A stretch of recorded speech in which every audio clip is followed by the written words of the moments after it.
জুলাই বিপ্লবের শহীদদের যে তাদের যে আকাঙ্ক্ষা, তাদের যে আত্মদান, সেই আত্মদান হচ্ছে আবার মানে একটি নতুন বাংলাদেশ, যে নতুন বাংলাদেশে আর কোনো ফ্যাসিস্টের জন্ম হবে না। বিরোধী রাজনৈতিক দল এবং মানুষের মত প্রকাশ কেউ মানে কণ্ঠ চেপে ধরবে না। মানুষ স্বাধীনভাবে নিরাপত্তার সাথে ঘোরাফেরা করবে। এই শর্তগুলো পূরণই তো সবচেয়ে বড় কথা। এটাই তো মূল চেতনা জুলাই বিপ্লবের। তো সেই জুলাই বিপ্লবের মূল চেতনাকে খুব সহজ ভাষায় আজকে উপস্থাপন করা দরকার ছিল যে আমরা এই কাজগুলো করছি। কয়জন লোক এই 84টা যে ধারা, এই ধারা কয়জন লোক আপনার এটা পড়তে পেরেছে বা কয়জন লোক এটা জানে?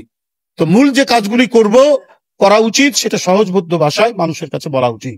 এবং এটি যেটা আবারও বলছি, পুনরাবৃত্তি হচ্ছে যদিও, আবারও বলছি যে আমি যদি 4টি প্রশ্নের সাথে একমত হতে না পারি, তো না পারার স্থানটি কোথায় ওই ব্যালটের মধ্যে বা ইয়ের মধ্যে, সেটাও এই সরকারকে সেই বিষয়টি দেখতে হবে। আজকে বাংলাদেশের যে পরিস্থিতি, সেই পরিস্থিতি ক্রমান্বয়ে ঘোলাটে অবস্থার দিকে নিয়ে যাওয়া হচ্ছে। পতিত স্বৈরাচার বিপুল টাকা নিয়ে বিভিন্ন জায়গায় বসে আছে। পার্শ্ববর্তী দেশ থেকে সে তার কলকাঠি নাড়াচ্ছে এবং এমন ধ্বংসাত্মক নাশকতামূলক কাজ করছে যেখানে মানুষের জীবনহানি হচ্ছে।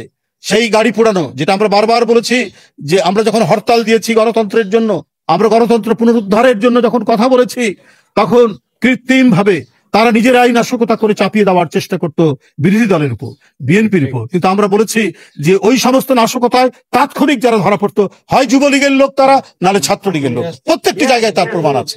এবং তার সবচাইতে প্রমাণিত হলো এইবার যে বিভিন্ন জায়গায়, ঢাকা সহ গাজীপুর সহ বিভিন্ন জায়গায় গাড়িতে আগুন দেওয়া হয়েছে এবং গাড়ির চালক সেই আগুনে পুড়ে মারা গেছে। কারণ এই কালচার, এই সংস্কৃতি তারাই নির্মাণ করেছে।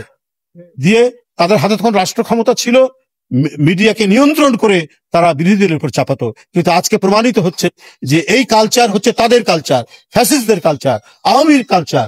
এই কালচার এখন তারা নিজের স্বরূপে আত্মপ্রকাশ করে বিভৎস অবস্থায় এখন নামছে। তারা সেই সুযোগ পাচ্ছে, কারণ সরকার প্রথম থেকেই আপনার এই ফ্যাসিবাদের বিষ দাঁত উপড়ে ফেললে পরে তারা এই কাজগুলি, এখনকার এই